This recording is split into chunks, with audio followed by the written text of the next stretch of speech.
gente, aqui é a Raquel do canal Raquel Me Sugere, como vocês já estão cansados de saber. E hoje, como prometido no vídeo anterior, eu vou falar sobre o Teorema Catherine, que eu, não sei porquê, cismei que é o Teorema de Catherine, o que já me faz sofrer um bullying bizarro, porque aqui no Rio, no centro do Rio, eu sou da região metropolitana, eles se referem, por exemplo, vou à casa da Mariana, vou à casa do Pedro, e eu sempre falo, vou à casa de Mariana e vou à casa de Pedro, e eu sofri um bullying danado por causa disso. Eu acho que sou estranho na vida deles, não sei. E hoje, como eu tinha prometido no vídeo anterior, eu vou falar sobre o Teorema Catherine. E a capa é muito bonitinha, como vocês podem ver, olha. Esses símbolos aqui estão aqui, não é à toa, não é porque a editora achou bacaninha. Todos esses símbolos aqui significam alguma coisa dentro da história. E quando eu postei lá na minha página no Facebook, que eu vou deixar aqui embaixo, por favor, gente, curtam, porque eu achei que eu sei me expressar melhor escrevendo. Falando, eu me embolo muito, eu erro toda hora, eu erro um monte de concordância, enfim. Eu percebi que eu escrevo um pouquinho melhor do que falo. E eu decidi fazer a página lá, então quem quiser curte, eu vou deixar o link aqui embaixo. O que me deixou preocupada foi porque quando eu li esse livro, eu acabei de ler, eu não gostei muito. Assim, eu não consegui criar uma empatia com os personagens. Não que eu tivesse desgostado deles, mas, assim, eu não consegui me envolver com os personagens, nem com a história de cada um deles. A mensagem que o John Green quer passar aqui no livro é muito legal, mas eu não gostei, não sei porquê. E aí eu fui no Scoob e eu vi que tem quase 5 estrelinhas e muitas das resenhas estavam lá com 5 estrelinhas. Eu falei, gente, será que eu tô com algum problema? E eu percebi e eu identifiquei e eu me lembrei que realmente eu tenho um problema. Quando eu leio algum livro que eu gosto muito e que eu me identifico muito com os personagens, eu leio até devagar pra história não acabar, eu tenho uma extrema dificuldade em pegar outro livro pra ler.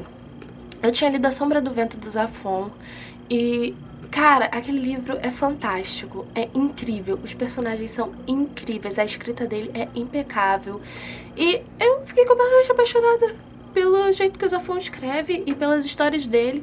E eu já comecei a ler Marina e eu vou ganhar o resto da trilogia de presente, da trilogia da Sombra do Vento de presente, porque eu tô muito apaixonada. Eu simplesmente não sei mais ficar sem ler Zafón. E logo depois que eu acabei de ler Sombra do Vento, como eu fiquei um pouquinho impressionada com a história, porque eu já falei que eu sou muito medrosa, eu falei, vou pegar uma coisa mais tranquila pra eu ler. E eu peguei o Teorema de Catherine, tá vendo? Eu peguei o Teorema Catherine do John Green, que tem uma história completamente diferente, que tem a narrativa completamente diferente. A forma de escrever é uma forma delicada e é uma forma simples de escrever, só que assim, de repente ele vai fazer uma citação sobre teóricos e tudo mais, que enriquece a narrativa dele. É aquele estilo John Green de escrever. Se você já leu A Culpa das Estrelas ou qualquer outro livro dele, você vai perceber, inclusive, semelhanças nos pensamentos dos personagens. Mas peraí, vamos voltar, que eu vou falar mais ou menos como é a história. O livro, ele narra a história de Colin, que é um garoto prodígio. E esse garoto prodígio, ele já namorou 19 Catherines e ele tem 17 anos, tá? Eu fiquei chocada quando eu li isso na contracapa, porque eu falei, gente, como um garoto de 17 anos já namorou 19 garotas? Mas assim, tudo vai fazer sentido no decorrer do livro. Ele namorou 19 Catherines e ele está completamente apaixonado pela 19ª. O Colin, ele é um menino prodígio que ele adora anagramas, ele faz anagramas com tudo. O vício dele é esse, ficar fazendo anagramas, e ele adora aprender idiomas. Ele adora idiomas e ele fala muitos idiomas, por sinal. Eu não me lembro quantos idiomas ele fala, mas ele fala muitos idiomas. E essas são vamos dizer, os muitos predicados dele. E depois ele fica pensando, cara, o que eu vou ser, o que eu vou fazer? A única coisa que eu sei fazer é anagrama, aprender a falar idiomas rápido, e ele resolve criar, uma hora ele tem um lapso assim, e ele resolve criar uma fórmula que consiga prever quando que os relacionamentos vão terminar. porque ele percebe que ele levou um fora de todas as Catherines e que ele não deu certo com nenhuma. Então ele fala, gente, eu vou colocar isso no papel e eu vou criar um teorema e bum, essa é a minha chance de ser um gênio. E é nesse sentido que se desenrola a história principal do Colin. O livro começa com ele nessa fossa, querendo morrer. Ele acabou de se formar no colégio e essa menina acaba de dar um pé na bunda dele e ele tá numa fossa assim absurda. Primeiro, porque ele é um garoto prodígio. E pra ele, prodígio, e ele deixa isso destacado várias vezes no decorrer do livro, que prodígios são diferentes de gênios. Eu até fiz uma marcaçãozinha aqui. Por quê? Prodígios, eles simplesmente executam o que os gênios descobriram. Tipo, os gênios, eles descobrem que ninguém sabe. Os prodígios executam o que esses gênios descobriram. E a idade para que o menino prodígio se torne um gênio é uma idade X que eu não lembro. E ele já tá quase atingindo essa idade. E ele começa a ficar depressivo, porque pra ele...